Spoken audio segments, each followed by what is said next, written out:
بسم اللہ الرحمن الرحیم۔ معزز ناظرین، السلام علیکم۔ پہلی جنگ عظیم میں ترکی نے برطانیہ کے خلاف جرمنی کا ساتھ دیا۔ ترکی کی جنگ میں شمولیت سے ہندوستان کے مسلمان پریشان ہوئے، اور اگر انگریز کامیاب ہو گیا تو ترکی کے ساتھ اچھا سلوک نہیں کیا جائے گا۔ ہندوستان کے مسلمانوں نے انگریزوں کا ساتھ دینے کے لیے وزیر اعظم برطانیہ لائٹ جارج سے وعدہ لیا کہ جنگ کے دوران میں مسلمانوں کے مقامات مقدسہ کی بے رحمتی نہیں ہوگی اور جنگ کے بعد مسلمانوں کی خلافت محفوظ رہے گی۔ جرمنی کو شکست اور برطانیہ کو فتح ہوئی۔ جنگ کے خاتمے کے بعد برطانیہ اور اس کے اتحادیوں نے وعدہ خلافی کرتے ہوئے اپنی فوجیں بصرہ اور جدہ میں داخل کر دیں۔ ہندوستان کے مسلمانوں نے انگریزوں کو وعدے یاد دلانے کے لیے اور خلافت کے تحفظ کے لیے ایک تحریک شروع کی، جسے تحریک خلافت کا نام دیا گیا۔ 5 جولائی 1919 کو خلافت کے مسئلے پر رائے عامہ کو منظم کرنے اور متفقہ لائحہ عمل تیار کرنے کے لیے بمبئی میں آل انڈیا خلافت کمیٹی قائم کر دی گئی، جس کے صدر سیٹھ چھوٹانی اور سیکرٹری حاجی صدیق کھتری منتخب ہوئے۔ تحریک خلافت کے بڑے بڑے مقاصد یہ تھے: خلافت عثمانیہ برقرار رکھی جائے، مقامات مقدسہ مکہ مکرمہ مدینہ منورہ عثمانی خلافت کی تحویل میں رہیں، سلطنت عثمانیہ کو تقسیم نہ کیا جائے۔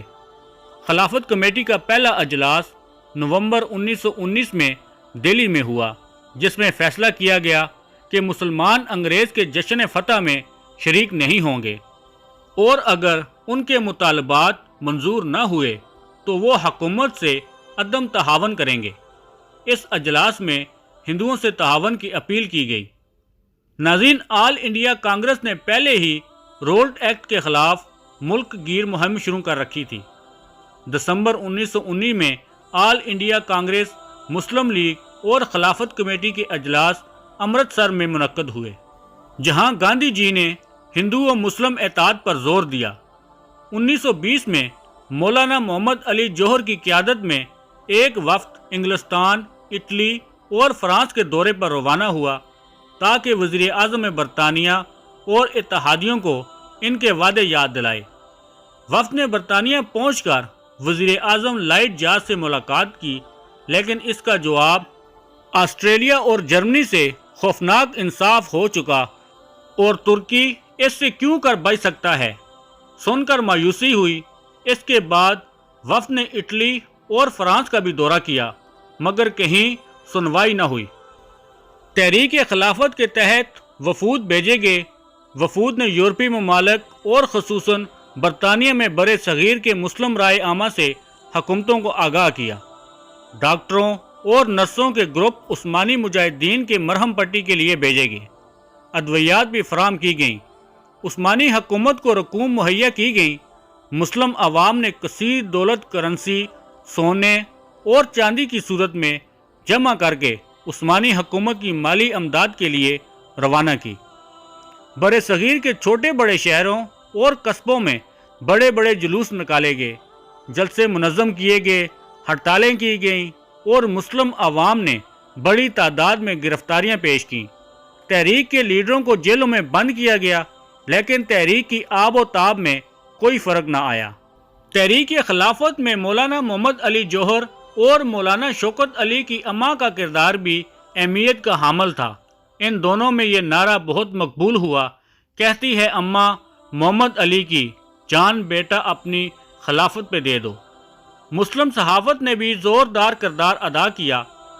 مولانا ظفر علی خان نے، زمیندار مولانا آزاد نے الحلال اور مولانا محمد علی جوہر نے کامریڈ اور ہمدرد اخبار کے ذریعے مسلم عوام کے ذہنوں میں طوفان پیدا کر دیا۔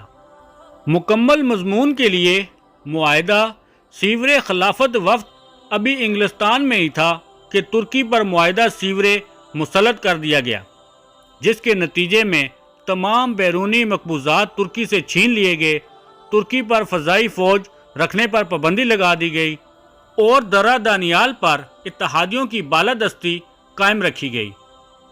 وفد خلافت کی ناکام واپسی اور معاہدہ سیورے کی ذلت آمیز شرائط کے خلاف خلافت کمیٹی نے 1920 میں تحریک ترک موالات کا فیصلہ کیا۔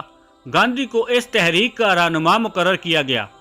اس کے اہم پہلو یہ تھے: حکومت کے خطابات واپس کر دیے جائیں، کونسلوں کی رکنیت سے استعفیٰ دے دیا جائے، سرکاری ملازمتوں سے علیحدگی اختیار کر لی جائے، تعلیمی ادارے سرکاری امداد لینا بند کر دیں، مقدمات سرکاری عدالتوں کے بجائے ثالثی عدالتوں میں پیش کیے جائیں، انگریزی مال کا بائیکاٹ کیا جائے۔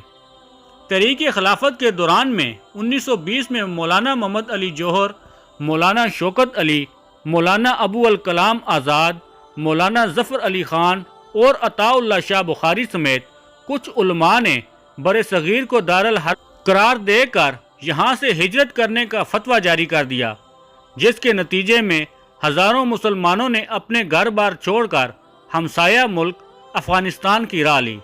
یہ ہجرت حکومت افغانستان کے عدم تعاون کے باعث ناکام ہو گئی اور مسلمانوں کو اس سے کافی جانی اور مالی نقصان کا سامنا کرنا پڑا۔ مولانا محمد علی جوہر نے علی گڑھ کی انتظامیہ سے سرکاری امداد نہ لینے کی اپیل کی۔ کالج کی انتظامیہ نے ایسا کرنے سے انکار کر دیا، جس کے نتیجے میں محمد علی جوہر نے بہت سے طلباء کو اپنے ساتھ ملا کر جامعہ ملیہ اسلامیہ کی بنیاد رکھی۔ یہ ادارہ 1925 میں دلی منتقل کر دیا گیا۔ ساحل مالابار موپلا مسلمانوں نے تحریک خلافت میں بڑھ چڑھ کر حصہ لیا، جس کے نتیجے میں انہیں تشدد کا نشانہ بنایا گیا۔ چنانچہ انہوں نے تنگ آ کر 1925 میں بغاوت کر دی۔ حکومت نے اس بغاوت کو سختی سے کچل دیا اور ہزاروں موپلوں کو موت کے منہ دھکیل دیا۔ 5 فروری 1922 کو تحریک خلافت کی حمایت میں لوگوں نے مشتعل ہو کر اتر پردیش کے ایک گاؤں چورا چوری میں ایک تھانے کو آگ لگا دی، جس میں 22 سپاہی جل مرے۔ اس واقعہ کو آڑ بنا کر گاندھی نے اعلان کیا کہ چونکہ یہ تحریک عدم تشدد پر کاربند نہیں رہی، اس لیے اسے ختم کیا جاتا ہے۔ ہندوؤں اور مسلمانوں کا اتحاد سطحی، جذباتی اور وقتی تھا۔ دونوں قوموں کو حکومت کے خلاف نفرت نے عارضی طور پر اکٹھا کر دیا تھا، لیکن شدی اور سنگٹھن کی تحریکوں نے جلد ہی اس اتحاد کو پارا پارا کر دیا اور تحریک خلافت کمزور ہونا شروع ہو گئی۔ مسلمانوں کی تحریک خلافت سیاسی فائدے کے بجائے مذہبی جوش و خروش پر مبنی تھی۔ ہندو اس سے سیاسی فائدہ تلاش کر رہے تھے، جو تحریک خلافت کی کامیابی سے ملنا مشکل تھا۔ چنانچہ جب تحریک خلافت کامیابی سے ہمکنار ہونے والی تھی تو گاندھی نے تحریک ختم کرنے کا اعلان کر کے مسلمانوں کی پیٹھ میں چھرا گھونپ دیا۔ گاندھی نے اس تحریک کو اس وقت ختم کرنے کا اعلان کیا جب مسلمانوں کے تمام رہنما جیل میں تھے اور تحریک کی قیادت سنبھالنے والا کوئی موجود نہیں تھا۔ اس سے تحریک بھی ختم ہو کر رہ گئی اور مسلمانوں کا اپنے قائدین سے بھی اعتماد اٹھ گیا۔ گاندھی جی ہندوؤں کے مہاتما بن گئے اور مولانا محمد علی جوہر گوشہ گمنامی میں چلے گئے اور اسی حالت میں یعنی گمنامی میں ان کی وفات ہو گئی۔ مارچ 1924 میں مصطفیٰ کمال پاشا نے ترکی کے علاقے آزاد کرا کے جمہوریہ کے قیام اور اپنی صدارت کا اعلان کر دیا اور ترکی میں خلافت کا خاتمہ ہو گیا۔ جنگ عظیم اول تو ختم ہو چکی تھی، لیکن اتحادیوں میں سے ایک ملک یونان ترکی کو مزید تباہ کرنے کے در پہ تھا۔ اس دوران ایک ترک جرنیل مصطفیٰ کمال پاشا نے بکھری ہوئی ترک قوتوں کو مجتمع کیا اور یونانیوں کو شکست دی۔ مصطفیٰ کمال پاشا نے آخری خلیفہ عبد المجید ثانی کو اقتدار سے علیحدہ کر کے حکومت اپنے ہاتھوں میں لے لی۔ دیکھتے ہی دیکھتے ترکی اپنے قدموں پر کھڑا ہونے لگا۔ روس اور برطانیہ میں ترکی پر قبضہ کرنے کے لیے باہمت رقابت موجود تھی، چنانچہ یہی رقابت ترکی کو بچا گئی۔ مصطفیٰ کمال پاشا کی حکومت نے اتحادیوں کے ساتھ ایک معاہدہ لوزان تحریر کیا۔ اس معاہدے کی شرائط معاہدہ سیورے کے مقابلے میں ترکی کے لیے بہتر تھیں۔ ترکی میں خلافت ختم ہو گئی اور جمہوریت قائم ہو گئی۔ حجاز مقدس پر شریف مکہ کے زیر اقتدار دے دیا گیا اور ترکی کا مسئلہ حل ہو گیا۔ نئے حالات کی روشنی میں بر صغیر میں تحریک جاری رکھنے کی ضرورت باقی نہیں رہی تھی، اس لیے قائدین اور عوام رفتہ رفتہ خاموش ہو گئے۔ ایک لحاظ سے تحریک کے مقاصد پورے ہو گئے تھے، مثلا خلافت کو ترکوں نے خود ختم کر دیا تھا، حجاز مقدس پر عربوں کا کنٹرول ہوا تو اس علاقے کے تقدس اور احترام کا مسئلہ بھی حل ہو گیا۔ ترکی بحیثیت ایک ملک قائم رہا، تاہم حکومت ترکی نے از خود بہت سے علاقوں پر اپنی حاکمیت ختم کرنے کا فیصلہ کر لیا۔ پہلی جنگ عظیم کے دوران میں برطانوی حکومت نے اعلان بالفور کی روس سے فلسطین کو یہودیوں کا قومی وطن بنانے کی سازش کی، اس لیے وہ سلطنت عثمانیہ کی سابقہ حدود کو بحال کرنا نہیں چاہتی تھی۔ تحریک خلافت جیسی عوامی تحریک کی مثال بر صغیر کی تاریخ میں نہیں ملتی۔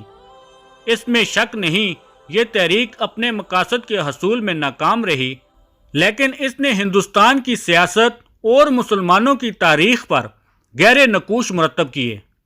مسلمانوں کی مایوسی، ہندو مسلم اتحاد کا خاتمہ، سیاسی شعور کی بیداری، پرجوش قیادت کا ابھرنا، علماء اور طلباء کا سیاست میں داخلہ، گاندھی جی کی قیادت، داخلی مسائل کی طرف توجہ، آل انڈیا کانگریس اور جمعیت علماء ہند میں تعاون۔